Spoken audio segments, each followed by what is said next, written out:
Já, húsasaga Seyðisfjarðarkaupstaðar þannig tilkomin að þegar leiða 100 ára afmæli kaupstaðarins 1995 að þá kemur Guðrún Kristinsdóttir að máli við mig og biður mig að útbúa lítinn bækling, eins konar afmælisbækling bæinn og húsin, eða bara bæinn.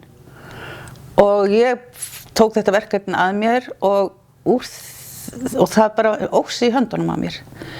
Þegar ég fór að kafa inn í húsaarfinn þá sá ég hvað lá mikil saga þar og mikil verðmæti og líka verðmæti sem það steðjaði ákveðin hætta að gömlu húsunum. Það var svona stemning í bænum að þau væru fyrir, þau væru dýr og þyrfti kannski bara að losna við þau og byrja með autt blað, rýma fyrir nútímanum.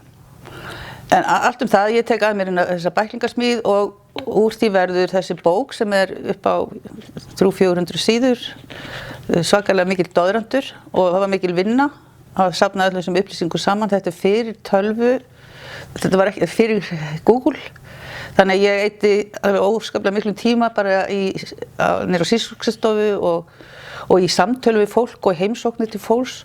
Ég byrjaði hvern dag á því að hringja í góða vinkonu mínu sem nú látin Sveinveig Sigurðardóttur og hún var með svona stálminni og mundi allt frá því hún var lítil stelpa. Hún mundi hvernig hús voru litin og hvernig var inni hjá fólki og hver bjó og svo fékk ég svona alls konar litlar kjaftasögur í bland, svona sögur af fólki. Þannig að ég ákvað þetta yrði ekki bara svona tæknileg úttekt á húsunum, heldur væri þetta líka saga fólksins og íbúanna. Og það hefur gert hana svona áhugaverðari bók. En hún sést að okkur tekst að koma bókin út á afmælisári 95 og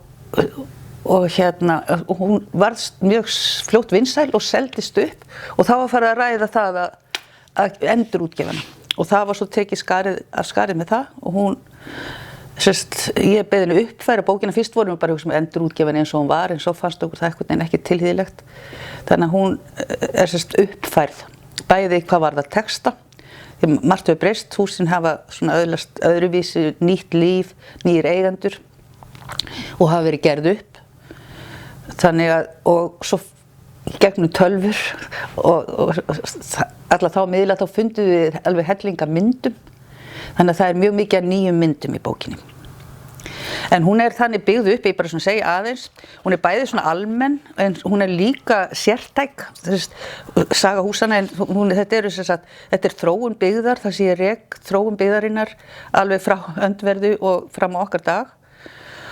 Og svona helstu þætti atvinnusögunar. Og svo ég með kafla húsagerðir og stíleinkenni þar sem ég sortera húsi niður í stíla.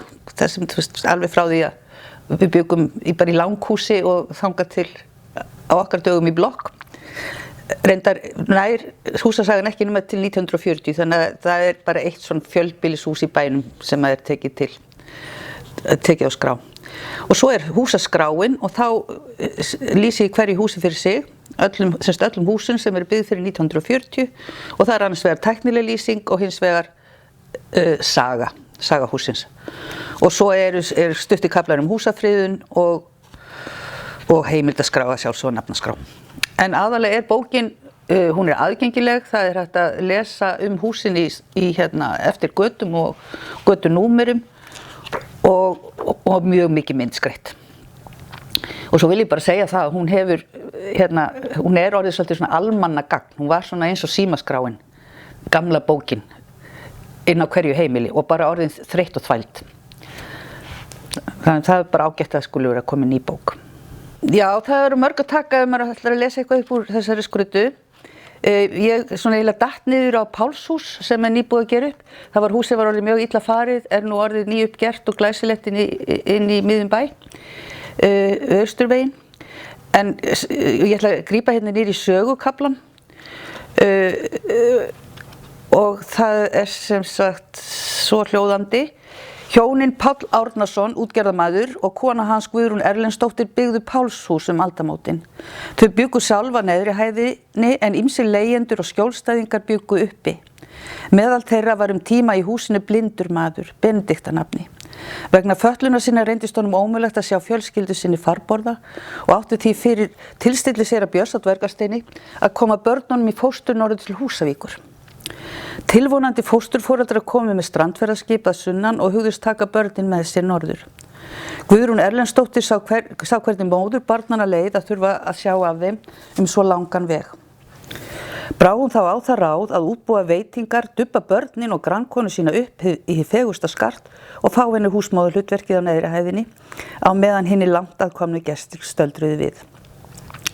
Fór það svo að gestunum leið svo vel á allar heimilisaðstæður að þeir fóru án þess að bera upp erindið. Eitt þessara barna, Hallgrímur Benediktsson, lenti í fóstri hjá séra Birni á Dvergasteini. Hann var seinna stórkaupmaður í Reykjavík og var faðir Geirs Hallgrímssonar borgarstjóra og síðar forsætisráðherra. Úr Pálshúsi kemur annar borgarstjóri Reykvíkinga, Egill Skúli, en móðir hans bjó á loftinu hjá Guðrúnu Erlendsdóttur tíma.